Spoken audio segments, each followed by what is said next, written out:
Role বানাতে গিয়ে এটা আমার সাথে কী হয়ে গেল?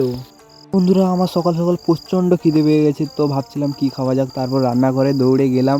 তো রান্নাঘরে গিয়ে দেখলাম ময়দা আর ডিম। তো আমার মাথায় খতরনাক একটা প্ল্যান এলো। প্রথমে ময়দাটাকে ঠেসে নিলাম, এটাকে আমি একটু মানচিত্র আকারে স্টাইল দিচ্ছিলাম। তো স্টাইল দিতে গিয়ে দেখো কত খাটনি কষ্ট করতে হচ্ছে। তো বেলনিতে এটা জড়ে যাচ্ছিলো, শুধু মেহনত করতে হচ্ছিল। তারপরে আমার ইঞ্জিনিয়ারিং মাথাটা খাটিয়ে অবশেষে বানিয়ে ফেললাম ওই মানচিত্রটা। তারপর মানচিত্রটা বানানোর পর কড়াই চাপালাম।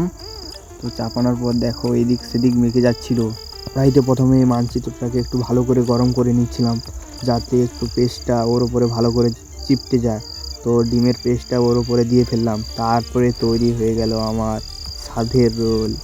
এবারে পালি ছিল টেস্টিংয়ের পালা। তো মোটামুটি আমার ভালোই লাগলো। তোমরা এমন খতরনাক ভিডিও পেতে পেজটাকে সাবস্ক্রাইব করে রাখো।